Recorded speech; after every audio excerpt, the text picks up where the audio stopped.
New videos every day. Sort of a DSM rationalization for why you've got this bad attitude towards this group of people who's almost all women, and you don't see them as legitimate, and you just need to throw them out of the system as fast as possible so they don't cause too much trouble. Wow. That's really the attitude that's pretty dominant in the mental health field. And if you've been in the system with this label borderline, you'll have noticed that attitude big time. Life, wisdom. So Dr. Ross, we've done videos discussing multiple personality disorder, the causes of multiple personality disorder, whether or not Lady Gaga has multiple personality disorder.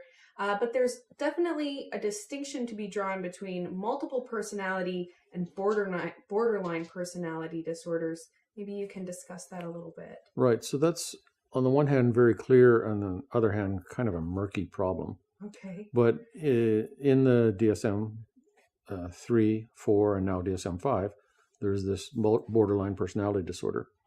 And there's basically 9 criteria. So there's angry outbursts, angry behavior, chronic feelings of boredom and emptiness. And these are all, much above just every day, I'm a little bored today. Physically self-damaging acts like cutting on yourself. What's called devaluation idealization, which just means very all or nothing black and white thinking, accompanied by big positive behavior, negative behavior, things you say, how you feel, your tone of voice, your behavior. It's like 2 separate channels, positive and a negative channel. Impulsivity in general, not just angry impulsivity, in risky or physically damaging or like sexual acting out kind of areas. Identity disturbance, where you're very unclear about who you are. You don't have a unified sense of self, a unified direction in life. Instability of emotions, where huge emotions come running in all of a sudden out of context. Then they're gone. Then another huge emotion, which is also kind of out of context. Very unstable kind of pattern. And intolerance of being alone, which is not just, I'd rather hang out with some people. It's frantic intolerance about being alone, even for fairly short periods of time. And then transient paranoid thinking or dissociative symptoms. And you have to have 5 out of those 9 on a kind of long-standing basis. It can't just be your borderline for a few weeks. So that's the definition of it. And there's a lot of different attitudes towards borderline personality. In terms of how common it is, it's around about 2 or 3% of the general population. Of people who come to my trauma programs, it's more like 60%. And so that's something that I work with, clinically in therapy all the time, this borderline personality. And I write about it. I published a paper about it just recently. And I know the literature reasonably well. So in the mental health field in general, there's kind of several different attitudes towards borderlines. One is, it's a DSM diagnosis, something we have to spot. There's treatment for it, which is therapy. We've got a little bit of information about medications, but really medications don't really help hardly at all, if at all. So, and this is kind of the general thinking in psychiatry. But then there's probably a larger group in psychiatry which thinks, it's kind of a marginal thing. It's not really that legitimate. Not sure if I believe in it that much. And then the other large group, which nobody stands up and says, I represent this group. But it's just the attitude, the tone of voice, the behavior. It's very hostile, belittling, dismissive, condescending. Oh, borderline's this and borderline's that. And can you believe what that borderline did? And you hear a lot of them that in the mental health field. So it's really sort of a DSM rationalization for why you've got this bad attitude towards this group of people who's almost all women. And you don't see them as legitimate, and you just need to throw them out of the system as fast as possible so they don't cause too much trouble. That's really the attitude that's pretty dominant in the mental health field. And if you've been in the system with this label borderline, you'll have noticed that attitude big time. Wow. So what's my attitude towards borderline? What do I think that this is, this kind of jumble collection of symptoms? Because it sounds like kind of a,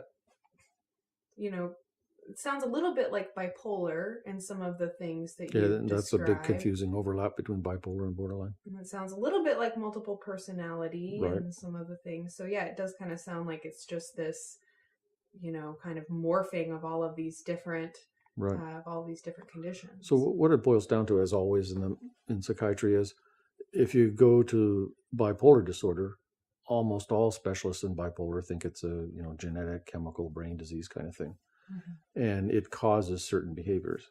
And what happened when you're growing up doesn't have that much to do with it. Maybe a little, but not that much.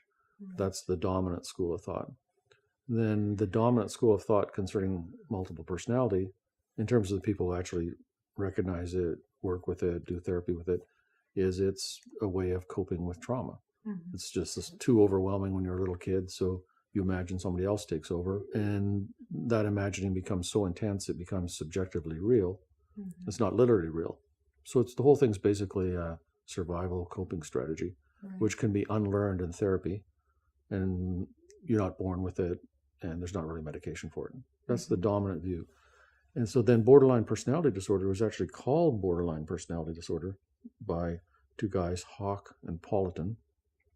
And by the way, Hawk's very involved in the whole history of CIA military mind control. Okay. But it was called borderline personality disorder because it's on the borderline between psychosis and neurosis. So it's always been seen as kind of this borderline straddling two different worlds problem. And then some people, of course, coming from the bipolar side will say, oh, well, it's really just bipolar. It's a genetic thing. And some people coming from the trauma side will say, well, it looks like a trauma response to me, which is how I see it. So it's clear that if you interview like 10,000 highly traumatized children, once they've grown up, some will meet criteria for borderline personality and some won't. Well, they've all had horrible childhoods. So you have to have some sort of tendency to respond to trauma in that way. Not everybody will.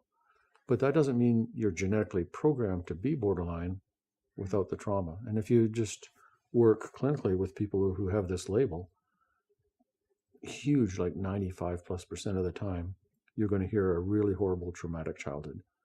It won't always be physical abuse. It won't always be sexual abuse. It won't always be any particular form of trauma. There'll be different combinations and degrees. But you never meet somebody where this label applies and they just had a normal, healthy, stable childhood. Very, very, very rarely. And if you do, where you're really convinced that this was a normal childhood and upbringing, that's going to swing you over to, well, maybe this is more like bipolar, kind of looking like borderline. But that only applies kind of ambiguous anyways. Well, it's ambiguous and it's not. Because basically medications don't really work for borderline personality disorder. They maybe can help kind of keep a lid on some of the feelings a little bit. And everybody agrees the primary treatment is therapy. So it's really the war between, is it going to be mostly meds or mostly therapy? That's what it boils down to. And if the diagnosis goes to bipolar, then all the load's going to be on meds. Whereas if the diagnosis goes to borderline, then the main loading is going to be on the therapy. That's really what makes the difference. And then you get all these wars about which label applies and which label is this and which label is that. I think that, there was a video that you described as, our genetics are going to determine certain characteristics about us. So maybe we're more emotional or more resilient or more empathetic or less empathetic. And then, so it is our genetics that are going to determine, how we react to different situations, but it's not necessarily in our genetics that you're predisposed to have this condition or something like that, because we've, really, I think, made it clear in the different videos on our channel that there is no genetic proof. There is no biological proof or biomarker for these disorders, that these are, really they're labels, and so we have the diagnostic criteria, this huge book full of these different diagnostic criteria, and people can, fall into these different areas, fall into these different conditions. We did a whole video talking about the shifting diagnosis and what you're talking about, which is that, depending on who you talk to, it may, you may get this diagnosis or that diagnosis, or they think that it's more one way or the other. But really, they're all just labels. And I would kind of, argue that it's kind of, you could almost diagnose anybody with any of these different disorders, because all of these diagnostic criteria are behaviors and emotions that we know that people experience. Well, I agree and disagree with what you just said. I agree, certainly these are just labels. They're not defined diseases. No question about that. And the evidence from the science is really, there's maybe sort of a general genetic predisposition to react to trauma and life input by going down this pathway towards this label. Mm-hmm. But you're not doomed. It's not like cystic fibrosis where the genetics just directly cause the disease. Right. It's all about a tendency to react in this kind of fashion. But where I disagree is, it's clear in 15 seconds that you don't meet criteria for major depressive episode right now. There's just no doubt about it. Mm-hmm. And you don't meet criteria for schizophrenia right now or bipolar. And I'm not thinking, I wonder if she's really clinically depressed. There's just no possibility. Mm-hmm. Whereas if you meet somebody where the label actually does apply, they're just obviously visibly tremendously depressed, sad, slowed down.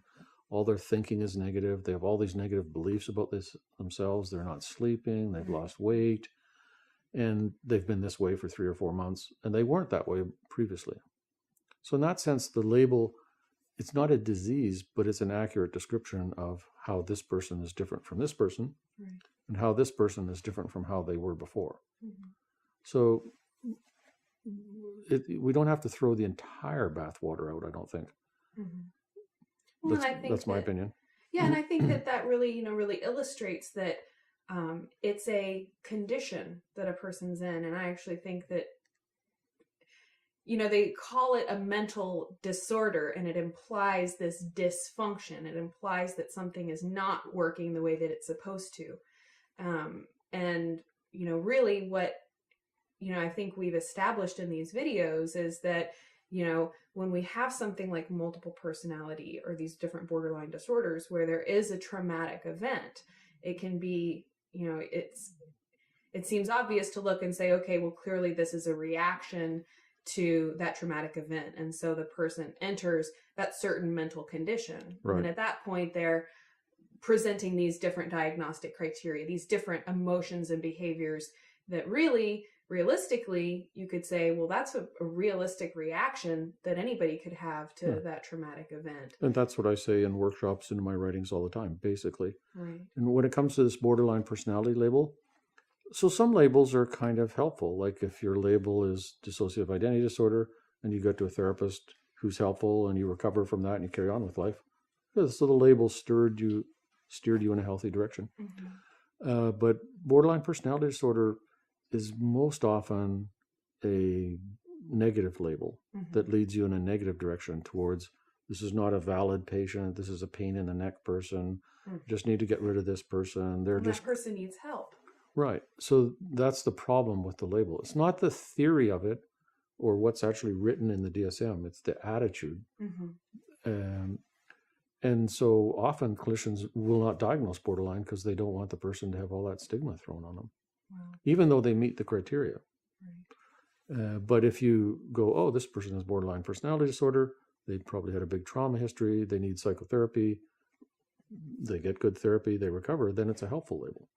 And I think that's a really important distinction to make, is that the label in and of itself is just a label, is kind of, could even be, somewhat arbitrary in the sense of it doesn't really change the person. It's not a diagnosis of a biological disease the way a cancer diagnosis would be, or cystic fibrosis as an example would be. For any person who does receive this diagnosis, it puts them in an interesting situation. They're at a crossroads and they really need to consider what paths they're going to take. And it sounds like from what you've said, the prevalence of a traumatic event in the lives of people with borderline personality disorder diagnosis would indicate that, dealing with that trauma and treating it, as you said, maybe more of a multiple personality type treatment that is more focused on therapy and dealing with that trauma is really going to be a better route than doing the medications, as you pointed out, which often aren't helpful at all. And psychiatry kind of knows that. Right. That's a pretty accurate summary of how I see it. So if you do have this borderline label, my first piece of advice would be, don't think of it as like a concrete thing like pneumonia. You have this. It's just a description of some of your behaviors. It doesn't put you in a separate category from all these healthy non-borderline people. Right. Don't take it to heart too much. Don't take it too seriously. And really think seriously about getting some therapy with a skilled trauma-based therapist. Well, Dr. Ross, thank you so much for being here and for this discussion. Hopefully people can find more information on your website if they're so interested. I look forward to doing some future interviews with you. Very good. Thank you so much for watching this video. I do hope that you found it interesting. Please leave your comments, questions, and topic requests below. Be sure to subscribe to the Psyche Truth channel so you can see all of our future videos. I'm Psyche Truth correspondent Corrina Rachel. Thank you for watching.